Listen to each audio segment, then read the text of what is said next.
नमस्कार विद्यार्थियों, आज हम पढ़ेंगे हिंदी व्याकरण अध्याय 2। पिछली कड़ी में हमने पढ़ा वर्ग व वर्णमाला का अध्ययन किया।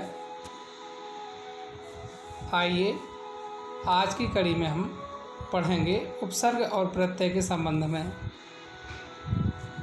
हमने उपसर्ग के संबंध में पहली कक्षाओं में भी अध्ययन किया है, इसलिए यह कक्षा हमारे लिए पुनरावृत्ति तथा शंका समाधान की कक्षा होगी। पहले हम जानेंगे क्या है उपसर्ग। उपसर्ग दो शब्दों से मिलकर बना है। उप का तात्पर्य होता है समीप या पास में। धन सर्ग, सर्ग का अर्थ होता है सृष्टि करना या रचना करना, अर्थात किसी शब्द के समीप आकर नया शब्द बनाना उपसर्ग कहलाता है। दो शब्दांश शब्दों के आदि में जुड़कर उनके अर्थ में कुछ विशेषता लाते हैं, वे उपसर्ग कहलाते हैं। हार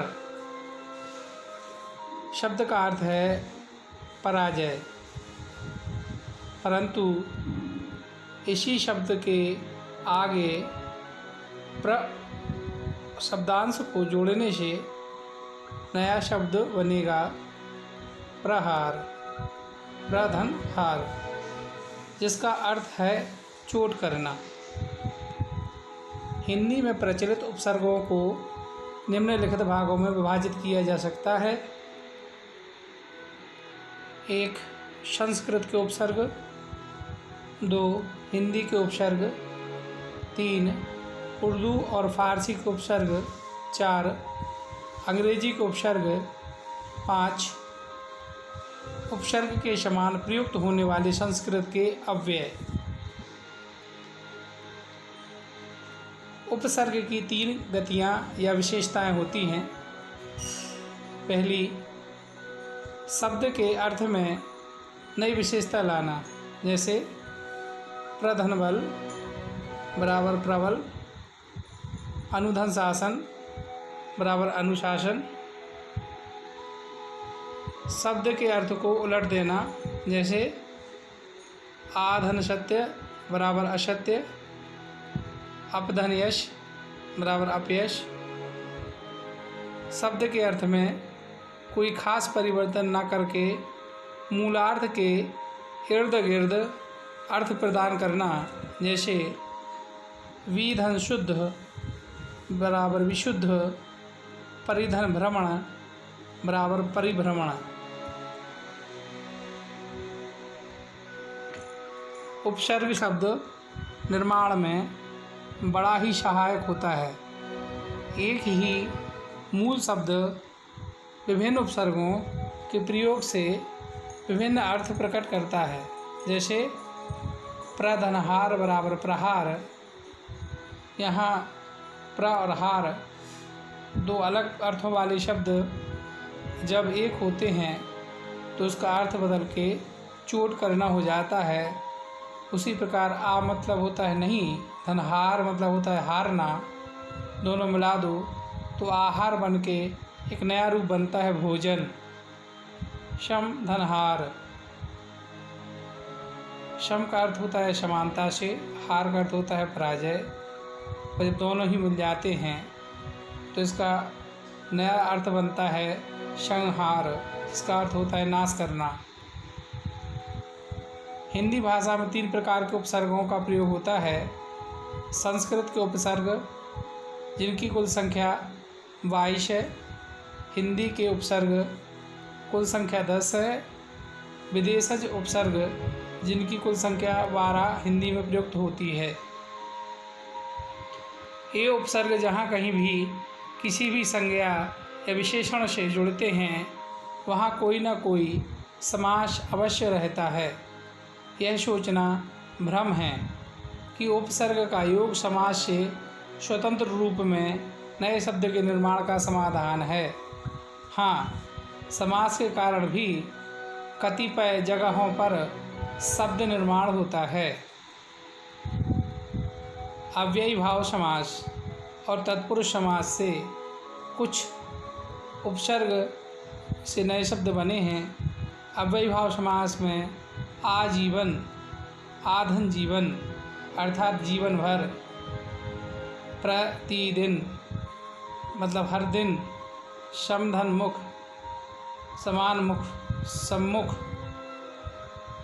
तत्पुरुष समास में प्राधन आचार्य, प्राचार्य, आचार्यों में प्रधान, प्रधन ज्ञा, ज्ञान में प्रवीण, प्रज्ञ। अतिधन इंद्रिय, अतीन्द्रिय, इंद्रियों को जीतने वाला।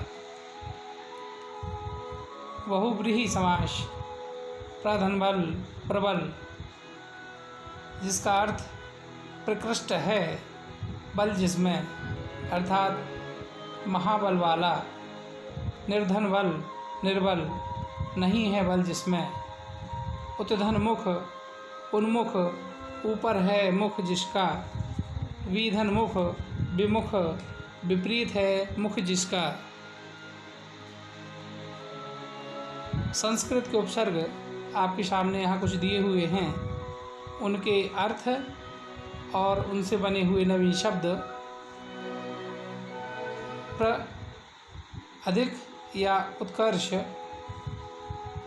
प्रधन बल, प्रबल, प्रताप, परा, उल्टा या पीछे, पराभव या पराक्रम, अप, लघुता या हीनता, अपमान, अपयश, शम, अच्छा या पूर्ण, संगम, संतोष, अनु, पीछे या निम्न, अनुशासन या अनुवाद,